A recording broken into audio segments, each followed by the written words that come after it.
Bloomberg very much for hosting me this morning. This morning I want to talk about the future of Europe. But first, let us remember the past. 70 years ago, Europe was being torn apart by its second catastrophic conflict in a generation. A war which saw the streets of European cities strewn with rubble, the skies of London lit by flames night after night, and millions dead across the world in the battle for peace and liberty. As we remember their sacrifice, so we should also remember how the shift in Europe from war to sustained peace came about. It didn't happen like a change in the weather. It happened because of determined work over generations, a commitment to friendship, and a resolve never to revisit that dark past. A commitment epitomized by the Élysée Treaty signed 50 years ago this week. After the Berlin Wall came down, I visited that city, and I will never forget it. The abandoned checkpoints, the sense of excitement about the future, the knowledge that a great continent was coming together. Healing those wounds of our history is the central story of the European Union. What Churchill described as the twin marauders of war and tyranny have almost entirely been banished from our continent. Today, hundreds of millions dwell in freedom from the Baltic to the Adriatic, from the western approaches to the Aegean. And while we must never take this for granted, the first purpose of the European Union, to secure peace, has been achieved. And we should pay tribute to all those in the European Union, alongside NATO, who made that happen. But today, the overriding, the main purpose of the European Union is different. Not to win peace, but to secure prosperity. The challenges come not from within this continent, but from outside it, from the surging economies of the East and the South. Now, of course, a growing world economy benefits us all, but we should be in no doubt that a new global race of nations is underway today, a race for the wealth and for the jobs of the future. The map of global influence is changing before our eyes, and these changes are already being felt by the entrepreneur in the Netherlands, the worker in Germany, the family in Britain. So I want to speak to you today with urgency and frankness about the European Union and how it must change, both to deliver prosperity and to retain the support of its peoples. But first I want to set out the spirit in which I approach these issues. Now, I know that the United Kingdom is sometimes seen as an argumentative and rather strong-minded member of the family of European nations. And it is true that our geography has shaped our psychology. We have the character of an island nation. We are independent, forthright, passionate in defense of our sovereignty. We can no more change this British sensibility than we could drain the English Channel. And because of this sensibility, we come to the European Union with a frame of mind that is more practical than emotional. For us, the European Union is the means to an end. Prosperity, stability, the anchor of freedom and democracy both within Europe and beyond her shores, not an end in itself. We insistently ask, how? Why? To what end? But this doesn't make us somehow un-European. The fact is that ours is not just an island story, it is also a continental story. For all our connections with the rest of the world, of which we are mightily proud, we have always been a European power, and we always will be. From Caesar's legions to the Napoleonic Wars, from the Reformation, the Enlightenment, and the Industrial Revolution to the defeat of Nazism, we have helped to write European history, and Europe has helped to write ours. Over the years, Britain has made her own unique contribution to Europe. We have provided a haven to those fleeing tyranny and persecution. And in Europe's darkest hour, we help to keep the flame of liberty alight. Across the continent, in silent cemeteries, lie the hundreds of thousands of British servicemen who gave their lives for Europe's freedom. In more recent decades, we played our part in tearing down the Iron Curtain and championing the entry into the EU of those countries that lost so many of their years to communism. And contained in this history is the crucial point about Britain, about our national character, about our attitude to Europe. Britain is characterized not just by its independence, but above all by its openness. We've always been a country that reaches out, that turns its face to the world, that leads the charge in the fight for free trade and against protectionism. This is Britain today, as it's always been. Independent, yes, but open too. I never want us to pull up the drawbridge and retreat from the world. I am not a British isolationist, but I do want a better deal for Britain. But not just a better deal for Britain, I want a better deal for Europe too. So I speak as a British Prime Minister with a positive vision for the future of the European Union. A future in which Britain wants and should want to play a committed and active part. Now, some might then ask, why raise fundamental questions about the future of Europe when Europe is already in the midst of a deep crisis? Why raise questions about Britain's role when support in Britain is already so thin? Now, there are always voices that say don't raise the difficult questions. But it is essential for Europe and for Britain that we do, because there are three major challenges confronting us today. First, the problems in the Eurozone are driving fundamental change in Europe. Second, there is a crisis of European competitiveness as other nations across the world soar ahead. And third, there is a gap between the EU and its citizens, which has grown dramatically in recent years, and which represents a lack of democratic accountability and consent that is, yes, felt particularly acutely here in Britain. Now, if we don't address these challenges, the danger is that Europe will fail and the British people will drift towards the exit. I do not want that to happen. I want the European Union to be a success, and I want a relationship between Britain and the European Union that keeps us in it. That is why I'm here today, to acknowledge the nature of the challenges we face and to set out how I believe the European Union should respond to them, and to explain what I want to achieve for Britain and its place within the European Union. So let me start with the nature of the challenges we face. First, the Eurozone. Now, the future shape of Europe is being forged. There are some serious questions that will define the future of the European Union and the future of every country within it. The Union is changing to help fix the currency, and that has profound implications for all of us, whether we're in the single currency or not. Now, Britain is not in the single currency, and we're not going to be. But we all need the Eurozone to have the right governance and structures to secure a successful currency for the long term.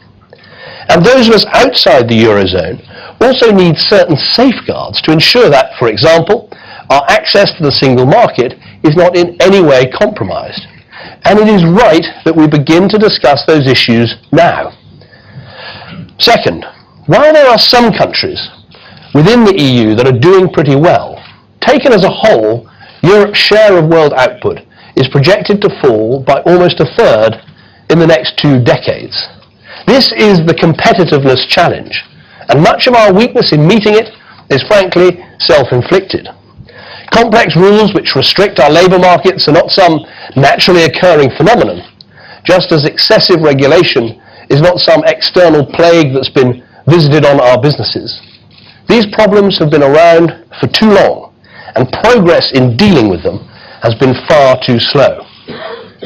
As Chancellor Merkel has said, if Europe today accounts for just over 7% of the world's population and produces 25% of global GDP, it is currently financing 50% of global social spending. And then it's obvious that it will have to work very, very hard to maintain its prosperity and its way of life. Third, there is the growing frustration that the EU is seen as something that is done to people rather than acting on their behalf. And this, frankly, is being intensified by the very solutions that are required to resolve the economic problems. People are increasingly frustrated that decisions taken further and further away from them mean their living standards are slashed through enforced austerity, or their taxes are used to bail out governments on the other side of the continent. We are starting to see this in the demonstrations on the streets of Athens, Madrid and Rome. We're starting to see it in the parliaments of Berlin, Helsinki and The Hague. And yes, of course, we're seeing this frustration with the EU very dramatically here in the United Kingdom. Europe's leaders have a duty to hear these concerns. Indeed, we have a duty to act on them, and not just to fix the problems in the Eurozone. For just as in any emergency you should plan for the aftermath as well as dealing with the present crisis, so too in the midst of present challenges we should plan for the future and what the world will look like when the difficulties in the Eurozone have been overcome. Now, the biggest danger to the European Union comes not from those who advocate change, but from those who denounce new thinking as heresy. In its long history, Europe has experience of heretics who've turned out to have a point. And my point is this: more of the same will not secure a long-term future for the Eurozone. More of the same will not see the European Union keeping pace with the new powerhouse economies. More of the same will not bring the European Union closer to its citizens. More of the same will just produce more of the same. Less competitiveness, less growth, fewer jobs. And that will make our countries not stronger but weaker. That is why we need fundamental, far-reaching change. So let me set out my vision for a new European Union fit for the 21st century.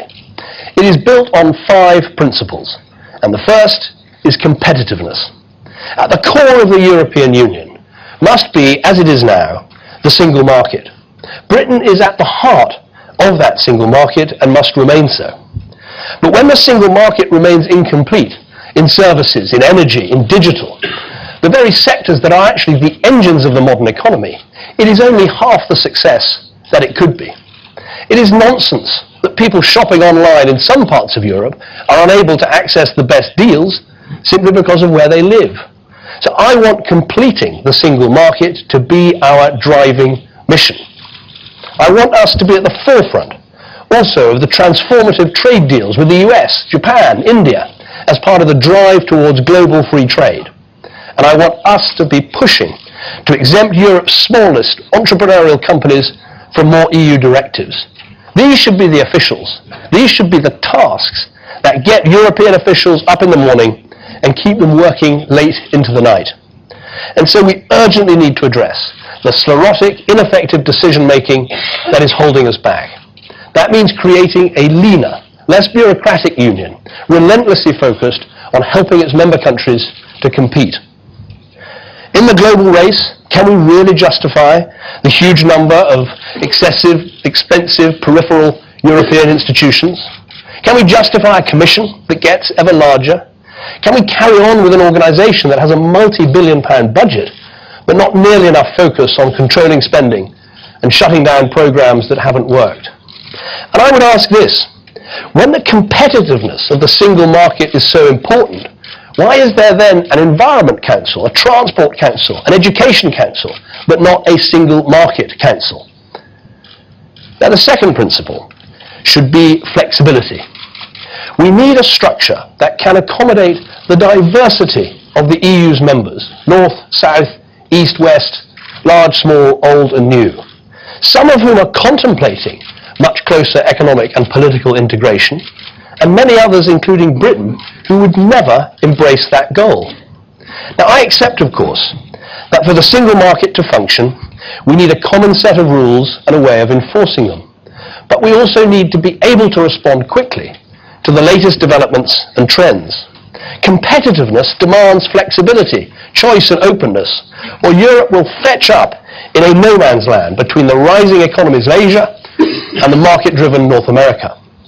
The EU must be able to act with the speed and flexibility of a network, not the cumbersome rigidity of a bloc.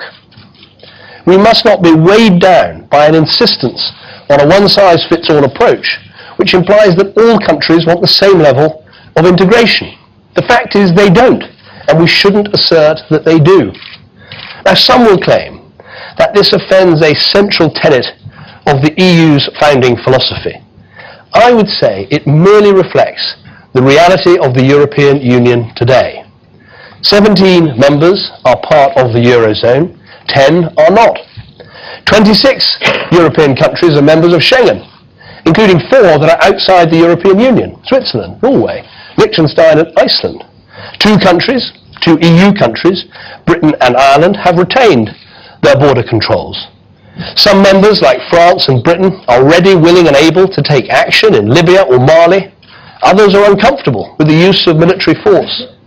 Let us welcome that diversity instead of trying to snuff it out. Let us stop all this talk of the two-speed Europe, of fast lanes and slow lanes, of countries missing trains and buses, and frankly, let us consign the whole weary caravan of transport metaphors, if you like, to a permanent siding. Instead, let us start from this proposition. We are a family of democratic nations, all members of one European Union, whose essential foundation is the single market, rather than the single currency. Those of us outside the euro recognize that those in it are likely to need to make some big institutional changes.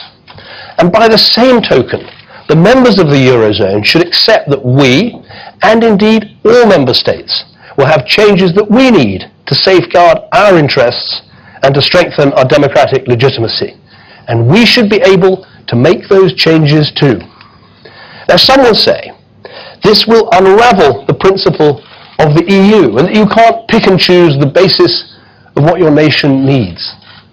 But I would argue that far from unraveling the EU, this will in fact bind its members more closely, because such flexible, willing cooperation is a much stronger glue than compulsion from the centre. Let me make a further heretical proposition. The European Treaty commits the member states to lay the foundations of an ever closer union among the peoples of Europe.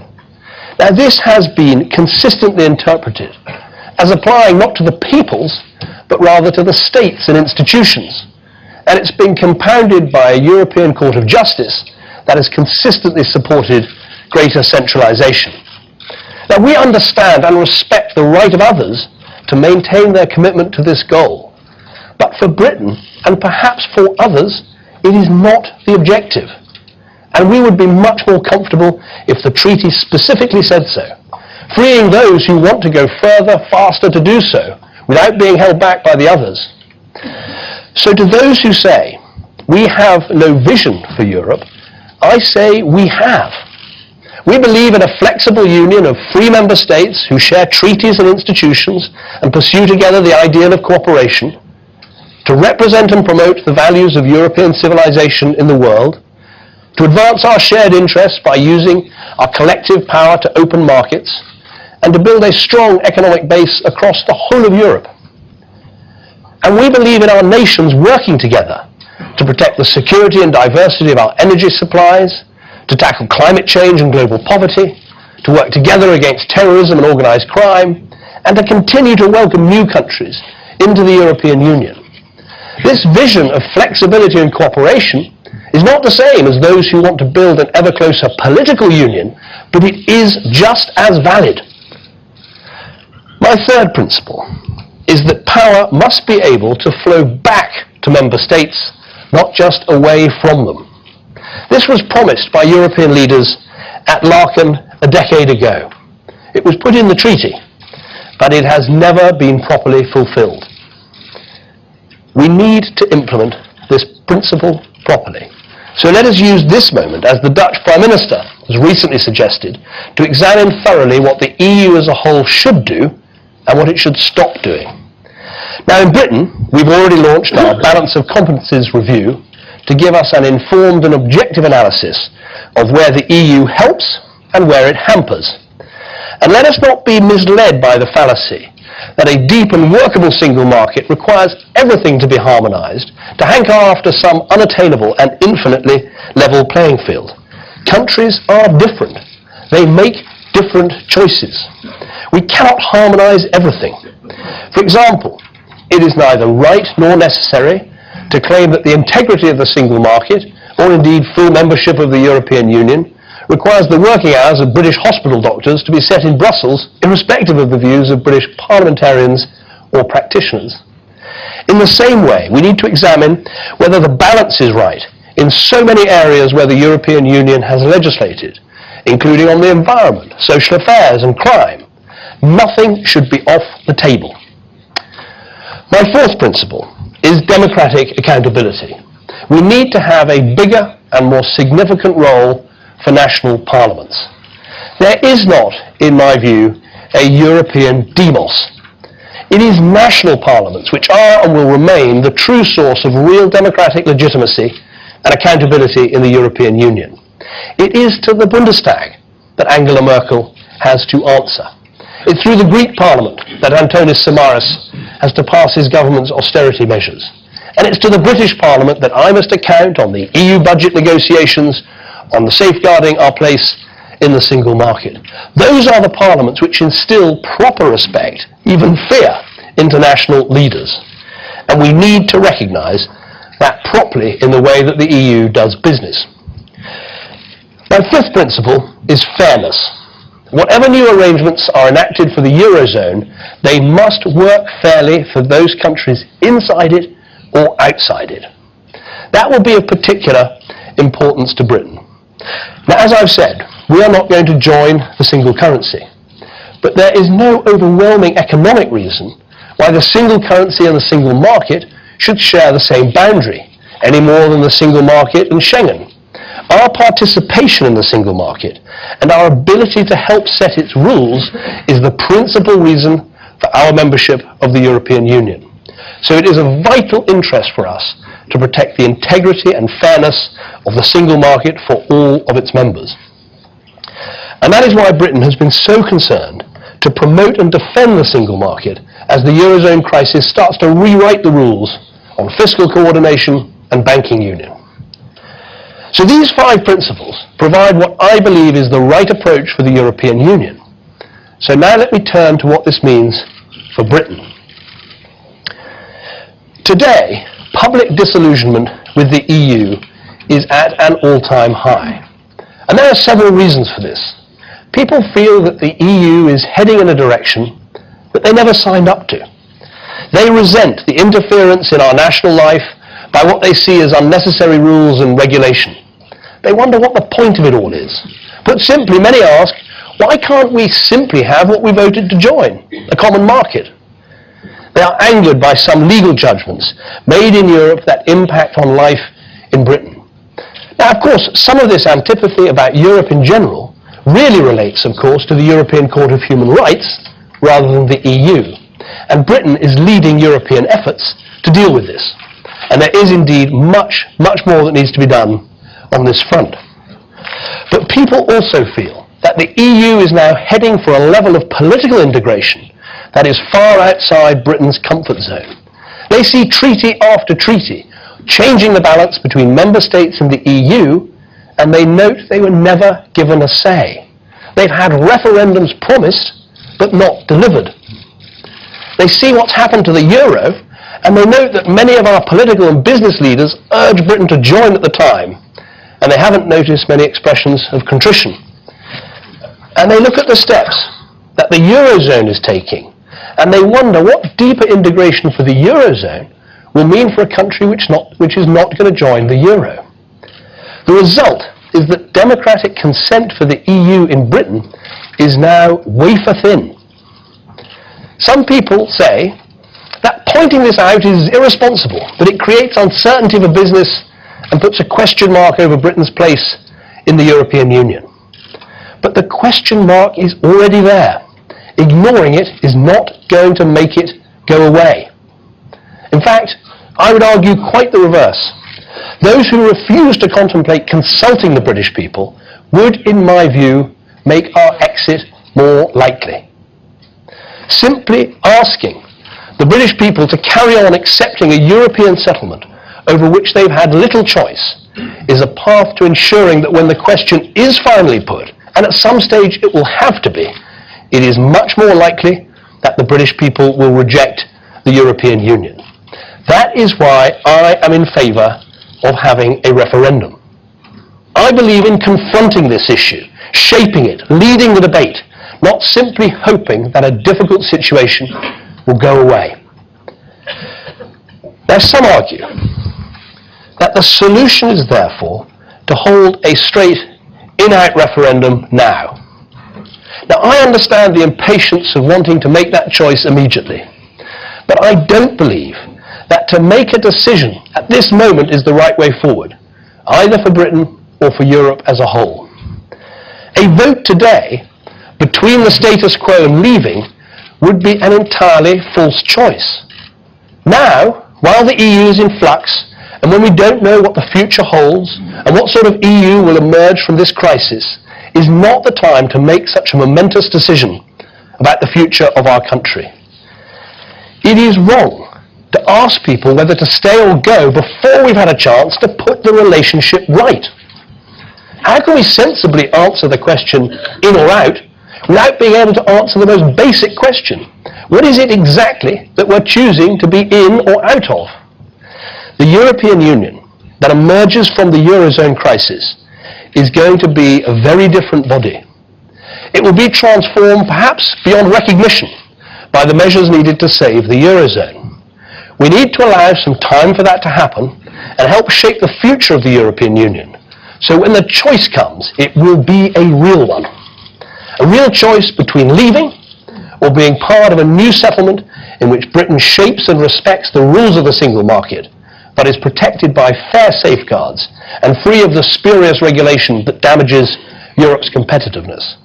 A choice between leaving or being part of a new settlement in which Britain is at the forefront of collective action on issues like foreign policy and trade, and where we leave the door firmly open to new members.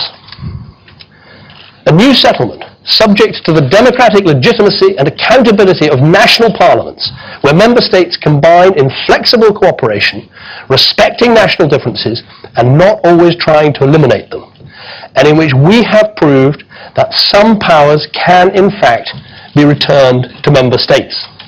In other words, a settlement which would be entirely in keeping with the mission for an updated European Union I have described today. More flexible, more adaptable, more open, fit for the challenges of the modern age. Now, to those who say, and there are those who say it, that a new settlement can't be negotiated, I would say, listen to the views of other parties in other European countries arguing for powers to flow back to European states. And also look too at what we have achieved already. We've ended the obligation for Britain to bail out Eurozone members. We've kept Britain out of the fiscal compact. We've launched a process to return some existing justice and home affairs powers. We've secured protections on banking union and reformed the common fisheries policy. So we're starting to shape the reforms that we need now. Now, some of these things will not require treaty change, but I agree too with what President Barroso and others have said.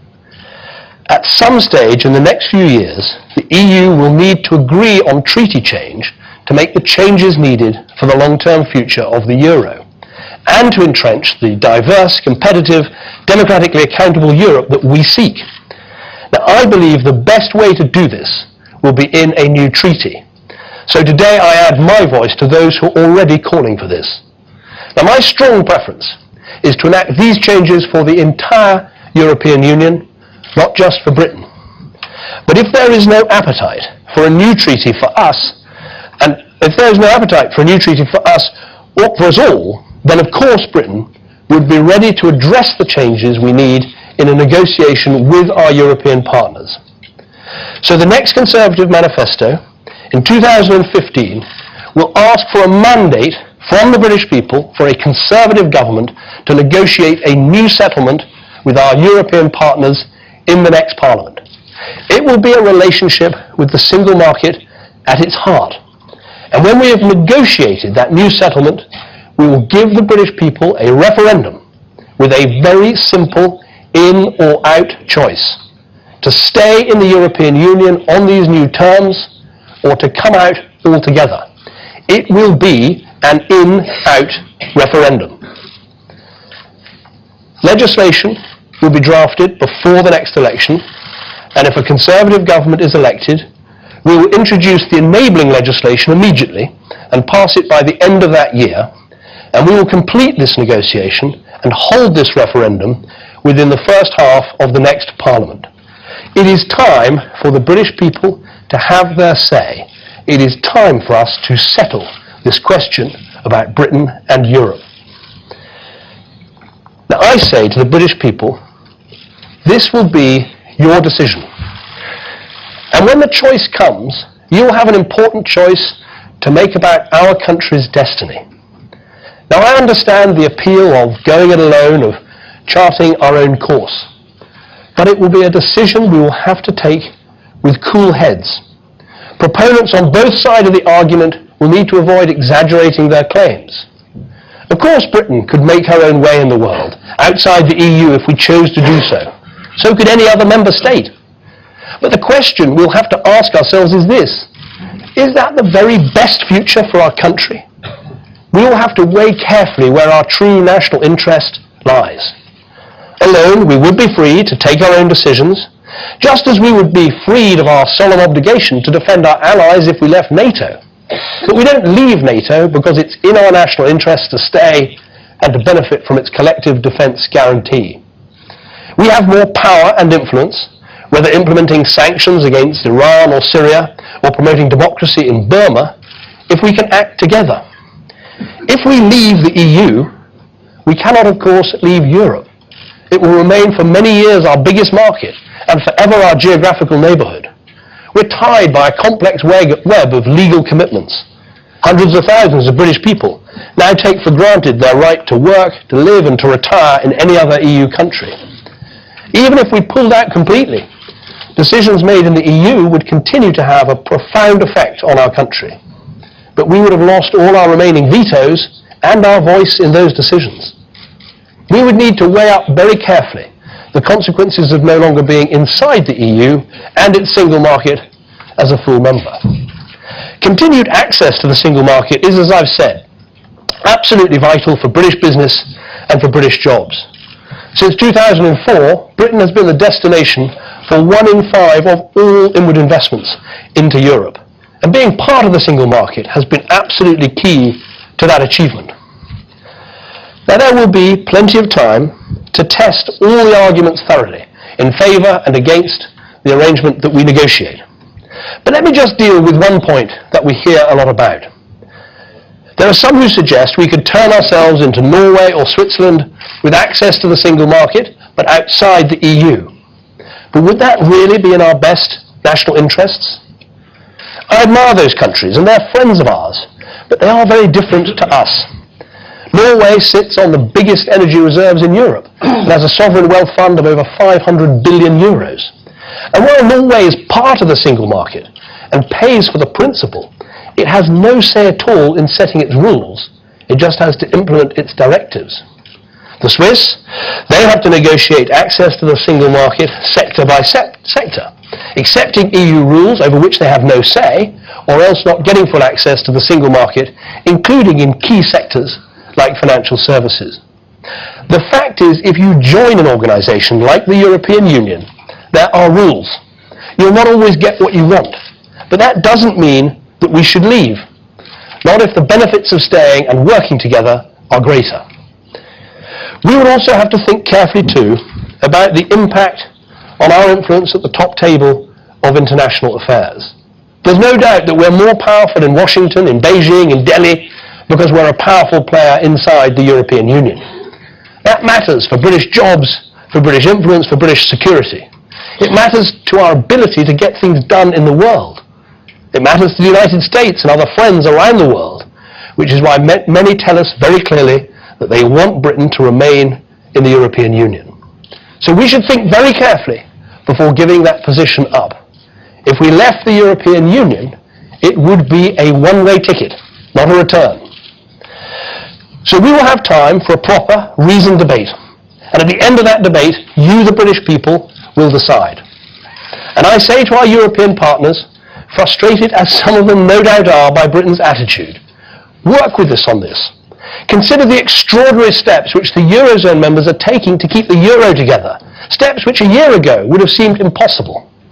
It does not seem to me that the steps which would be needed to make Britain and others more comfortable in our relationship with the European Union are inherently so outlandish or so unreasonable. And just as I believe that Britain should want to remain in the EU, so the European Union should want us to stay. Because a European Union without Britain, without one of Europe's strongest powers, a country which in many ways invented the single market, and which brings real heft to Europe's influence on the world stage, which plays by the rules, which is a force for liberal economic reform, that would be a very different kind of European Union. And it is hard to argue that the EU would not be greatly diminished by Britain's departure.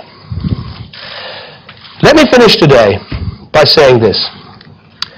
I have no illusions about the scale of the task ahead. I know that there will be those who will say the vision I've outlined will be impossible to achieve, that there's no way our partners will cooperate, that the British people have set themselves on a path to inevitable exits, that if we aren't comfortable being in the EU after 40 years, we never will be. But I refuse to take such a defeatist attitude either for Britain or for Europe. Because with courage and conviction, I believe we can deliver a more flexible, adaptable and open European Union in which the interests and ambitions of all its members can be met. With courage and conviction, I believe we can achieve a new settlement in which Britain can be comfortable and all our countries can thrive.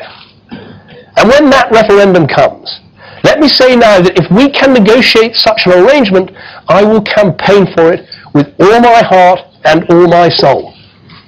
Because I believe something very deeply, that Britain's national interest is best served in a flexible, adaptable and open European Union. And that such a European Union is best with Britain in it. Now, over the coming weeks, months and years, I will not rest until this debate is won for the future of my country, for the success of the European Union, and for the prosperity of peoples and for generations to come. Thank you very much indeed.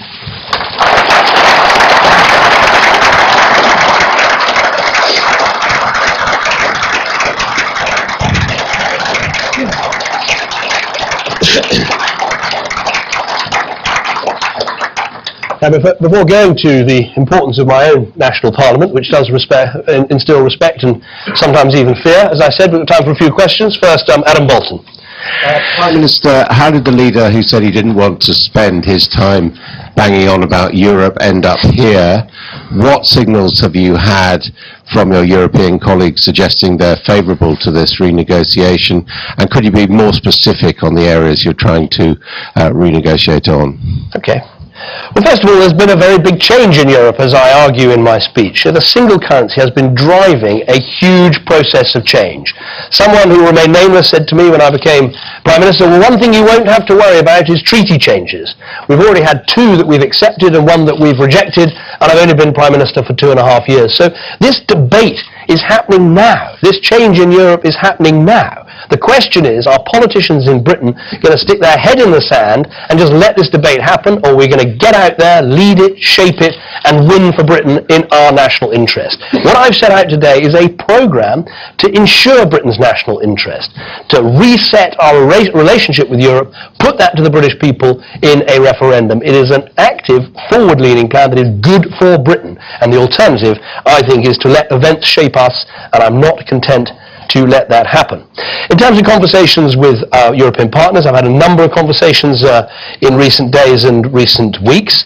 I think there's an understanding that change is required in Europe. There's an understanding that Britain is arguing for more open, flexible, competitive Europe. I think there's a welcome for the fact that we're saying these are changes that should be there for all of the European Union. But obviously there will be some tough debates and some some tough negotiations to come. But my experience in Europe, that if you're single-minded about what you want, if you work in the grain of the European Union and have reasonable relations with your partners, you can get things done. I've forgotten the third question because it was so long ago. Well, can you just be specific? Oh, specific. Well, what I'm saying is, first of all, nothing is off the table. I'm putting very clearly the single market at the heart of the relationship. But I wouldn't underestimate the importance of the balance of competences review that we're going to carry out over the coming months and the years before the election, because I think that will be an audit of where Europe should do less and where countries should do more. Next question, Andy Bell. Very much, Prime Minister. Andy Bell, Channel 5 News. You yourself say if Britain can negotiate a new arrangement. Is not the logic of your position that there is every chance that Britain will not be able to negotiate a new arrangement with other European partners, and therefore the possibility is you will end up campaigning for a no in that referendum you're talking about? You have to accept that that is a possibility, isn't it? Well, I'm an optimist rather than a pessimist, and let's deal with these ifs that keep putting on the table. I mean, if number one, I'm told, is if there's going to be treaty change. Well, I've said we've had 3 proposed in the last 2.5 years, and you have the President of the Commission, the 4 Presidents' report, and many others in the Eurozone saying that treaty change is necessary. So I think that deals with that if. If Britain can secure changes, well, I'm arguing for changes that all of Europe would benefit from, but in previous negotiations we've already demonstrated that we have been able to repatriate powers, including coming out of the bailout funds. So I'm optimistic that an engaged, positive stance can achieve what is necessary here in Britain's interest. Joe Murphy from The Standard. Thank you. If there is a Conservative government, will the referendum be held in the first half of the Parliament, no matter what stage negotiations are at? And if there isn't if there is another coalition deal on the table, will this be a deal breaker to agree to hold this referendum in any coalition negotiations? Well, very simple answer to that. As I said clearly here, this referendum will be held in the first half of the next Parliament. And look, I am fighting for and arguing for a Conservative majority government at the next election. I'm confident that we can achieve that, but let me be absolutely clear. If I'm Prime Minister, this will happen. Finally, let's have Nick Robinson. Nick Robinson, BBC News. Thank you, Prime Minister. You couldn't have been clearer. If you can get a better deal, you say that you will vote yes. Do you not owe it to the British people and indeed to Europe to be equally clear? If you cannot get a better deal, are you saying that you would vote no for Britain to get out of Europe? And if you fudge the question, which you just did, aren't we entitled to assume that you want people to think that, but you're scared to say it? Well, I would argue that, I would answer that very directly. Who goes into a negotiation hoping and expecting to fail? That might be the approach you take. That is not the approach I take. I go into a negotiation hoping, believing and expecting to succeed. And for all the reasons I've given today, I think there's every chance of success. There is the need for treaty change in Europe. There's massive changes taking place. There's a huge agenda here in terms of more open, flexible Europe. But in the end, the choice will not be for the politicians. The choice will be for the British people. The fact is, we are not comfortable with the state of our membership today. It does need to change. I'm setting out the path for how we change that, how we put that to the British people, and in the end, they will decide. But do I believe Britain's future is better off inside a changed European Union? Yes, I do, and that is what I'll be fighting for. Finally, Tom Bradby. Prime Minister, your argument is clear enough, but I still don't really understand what it is you really don't like. The changes you want to the single market can surely be achieved exactly as Europe is. And just finally, if you turn out to be the British Prime Minister who takes us out of Europe, and that's your legacy to this country, how are you personally going to feel about that? Well, first of all, let me answer the question. I think in the speech there's a huge amount of detail actually about things we want to change. There are safeguards for the single market. There is this audit of what Europe does and shouldn't do. There are the changes on issues like ever closer union, where I think it's been at the heart of one of the problems that Britain and British people have felt with our membership for so long. So I think there's a huge agenda there to take action on. Look, I want to be the British Prime Minister who confronts and gets the right answer for Britain on these sorts of issues. Take the issue of the future of our United Kingdom. You know, many people said to me, well, obviously you just have to ignore what is happening in Scotland and the fact there's an SNP government. I said, no. Look, if the Scottish people have voted for an SNP government, the Westminster Parliament should be constructive. We should trust the people, give them that choice. That is why there'll be a referendum on whether Scotland stays in the United Kingdom. And I passionately believe that it should, and I hope that it will. And I think it's the same in some ways on this issue. You can put your head in the sand, you can pretend that somehow this issue will go away, and that somehow events will turn out all right. I think that is simply incredible. There's a huge debate underway about Britain's place in Europe. There's massive change coming in terms of the European Union and the single currency. The right answer, the bold answer, the answer in our national interest is to get out there, shape the debate, win for Britain, put it to the British people, and secure our economic and political future. That is what we should be doing. That is the path that I've set out, and it's the right course for Britain. Can I thank you all again very much for coming at this early hour? Can I thank Bloomberg for hosting us, and thank you for your questions as well this morning. Thank you very much indeed.